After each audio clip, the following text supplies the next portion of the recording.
کہ جو شاید آپ نے سنے دیکھے نہ ہو۔ سامعین گرامی، ایک جہت سے تو ساری دنیا ہی عجائب گھر ہے کہ جس میں یہ عجائبات سموئے ہوئے ہیں۔ البتہ ماہرین آثار قدیمہ کے بیان کردہ قدیمی اور تاریخی عجائبات کے اعتبار سے جن ممالک کو اولین ترجیح حاصل ہے وہ سعودی عرب، عراق، شام، مصر، ایران، روم، یونان، لبنان، اردن، اسرائیل، عمان اور پاکستان ہیں۔ اسلامی روایات کے مطابق مذکورہ بعض ممالک میں موجود عجائبات آج بھی دنیا بھر کے سیاحوں کا مرکز ہیں۔ مذکورہ سرزمینوں میں موجود بعض عجائبات کی تاریخ 10,000 سال سے بھی پرانی ہے، کہ جس کے مطالعہ سے پتہ چلتا ہے کہ انسان کی ترقی اور ارتقاء کی منازل کیسے طے ہوئیں، اور پہلے موجود انسانوں کے کارنامے آج کے اتنے ترقی یافتہ زمانہ کے انسانوں کے لیے چیستان حیرت بنے ہوئے ہیں، جبکہ گزشتہ ادوار سائنسی اور ٹیکنالوجی نہ تھے۔ ملک سعودی عرب میں تاریخ اسلام کے مطابق وہ قدیمی تہذیبیں چھپی ہیں جو کہ ایک راز کی حیثیت سے مدفن ہیں۔ البتہ عجائبات کی نسبت سے وہ مقامات جو کہ آج تک موجود ہیں ان میں سے خانہ کعبہ سر فہرست ہے، جس کی تعمیر حضرت ابراہیم علیہ السلام نے کی۔ کوہ صفا اور مروہ یہ دو پہاڑ ہیں کہ جہاں پر بعض تواریخ کے مطابق حضرت آدم علیہ السلام اور حضرت حوا سلام اللہ علیہ کی ملاقات ہوئی۔ بعد ازاں آج تک حضرت حاجرہ سلام اللہ علیہ کی سنت پر تمام حجاج کرام عمل پیرا ہو کر سعی کرتے ہیں۔ خانہ کعبہ، کوہ صفا، کوہ مروہ کے علاوہ حجر اسود اور مقام ابراہیم یہ بھی عجائبات میں سے ہیں، اور مقام ابراہیم وہ جگہ ہے کہ جہاں حضرت ابراہیم علیہ السلام کے نقش پا موجود ہیں۔ سامعین و ناظرین، ایک ایسا قبرستان جو کہ دنیا کا تاریخی اور قدیمی قبرستان کہلاتا ہے اور ہزاروں سال پرانا ہے، اس میں کئی لاکھ قبریں بن چکی ہیں، روزانہ 20 جنازے دفن ہوتے ہیں۔ یہ عراق کے شہر نجف اشرف میں واقع ہے جس کا نام وادی السلام ہے۔ اس قبرستان میں علماء، شہداء، صلحاء، صوفیاء کے علاوہ اللہ تعالیٰ کے بھیجے گئے انبیاء و مرسلین میں سے حضرت صالح علیہ السلام اور حضرت ہود علیہ السلام کی قبریں بھی موجود ہیں۔ البتہ بعض مذہبی سکالرز کے مطابق حضرت علی علیہ السلام کا مزار کہ جس میں ابو البشر حضرت آدم علیہ السلام اور آدم ثانی حضرت نوح علیہ السلام کی قبریں بھی ہیں، وہ بھی اسی قبرستان کا حصہ ہے۔ ملک شام کہ جسے آج عربی میں سوریہ اور انگلش میں سیریا کہا جاتا ہے، اس میں گزشتہ ادوار کی جھلک ان پتھروں اور خرابوں سے ظاہر ہوتی ہے جو کہ اس ملک کے کئی ایک مقامات پر موجود ہیں۔ اس کے علاوہ قدیمی تہذیبوں کے وہ آثار ملے ہیں جو کہ 2500 برس قبل مسیح سے بھی پہلے کے ہیں۔ ملک مصر میں اہرام مصر تعمیر کیے گئے جن کی تاریخ قدیمی ہے اور وہ میلاد مسیح سے تقریباً 2500 سال پہلے سے ملتی ہے۔ ماہرین نے مصر میں تقریباً 138 اہرام دریافت کیے جن میں سے آج فقط 80 موجود ہیں، لیکن 3 اہرام کو برتری ملی ہے جو کہ سیاحوں کی سیاحت کا مرکز ہیں۔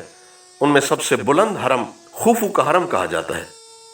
ملک ایران میں تقریباً 1500 قبل مسیح کے آثار ملے ہیں جو آج تک موجود ہیں، اور سیاحت کے شوقین وہاں جا کر ان کی تاریخ سے آشنائی حاصل کرتے اور وہاں بسنے والی اقوام کی تہذیب و تمدن سے واقف ہوتے ہیں۔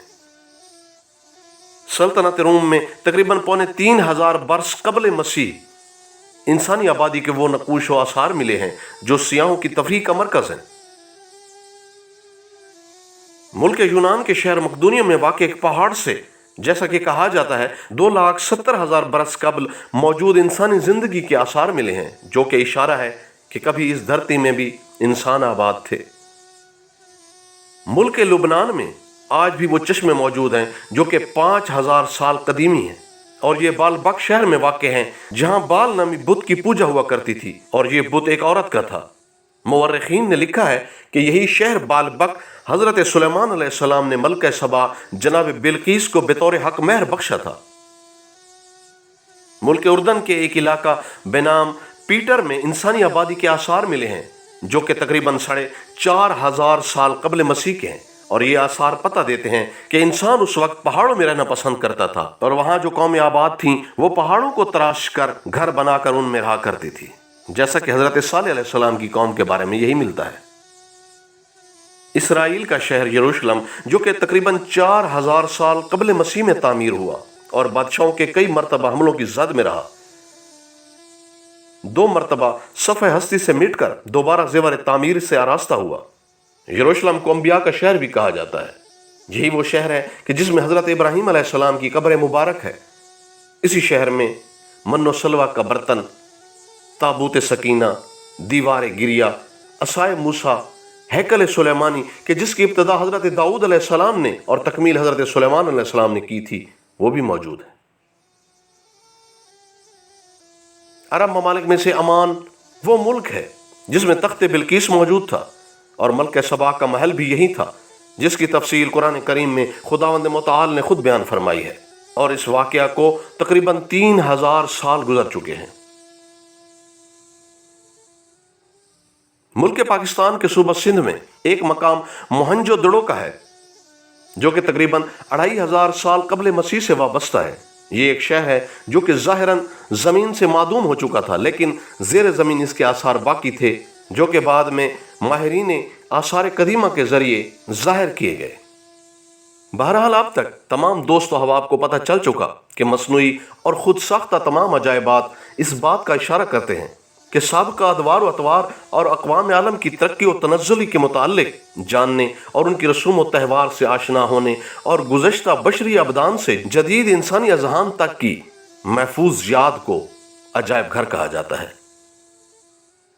سامعین گرامی، ایک تجزیہ نگار سید انجم رضا نے عجائب گھر کے بارے میں یہ تحریر لکھی کہ عمر رفتہ کی بود و باش، تہذیب گمگشتہ کی بازگشت، ماضی کے اوراق پلٹ کر تاریخ میں جھانکنا کسی بھی شخص کے لیے دلچسپی کا باعث ہوتا ہے کہ ایک تجسس تو بہرحال انسان میں موجود ہے۔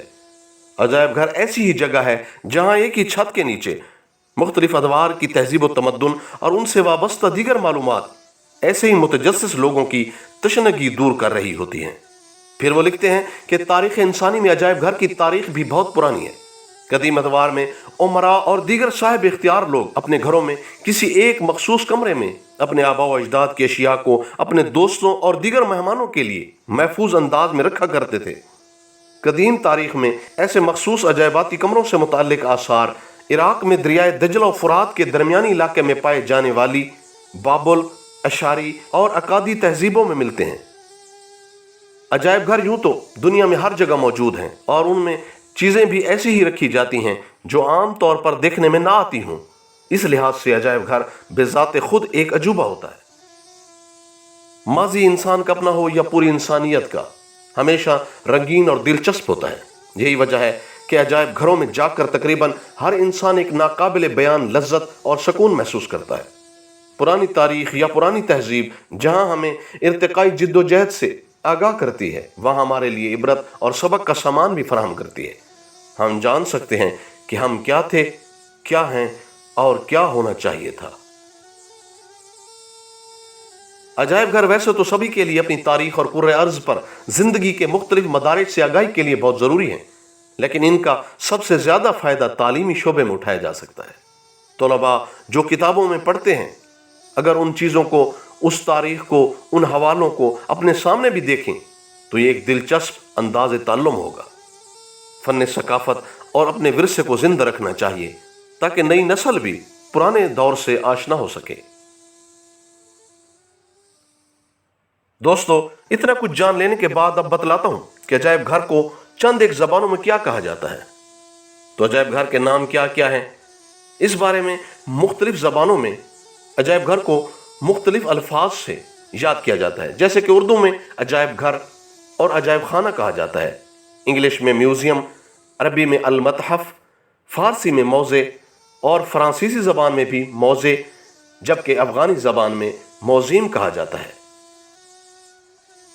سامعین و ناظرین، عجائب گھر کے بارے میں اور بات کہ یونیسکو کے ماتحت عجائب گھروں کی انٹرنیشنل کونسل آج سے 75 برس قبل تاسیس ہوئی، جو کہ سن 1946 میں معرض وجود میں آئی، اور یہ فرانس کے شہر پیرس میں بنائی گئی۔ اس کونسل میں 137 ممالک سے 30,000 افراد کام کرنے لگے۔ اس کونسل کا مقصد پوری دنیا میں عجائب گھروں کی اہمیت اور ثقافت و معاشرہ پر ان عجائب گھروں کے اثرات کا شعور اجاگر کرنا ہے۔ آخری بات کہ عجائب گھروں کے بارے میں سال بھر میں کون سا دن مخصوص کیا گیا ہے، تو دوستو 18 مئی کو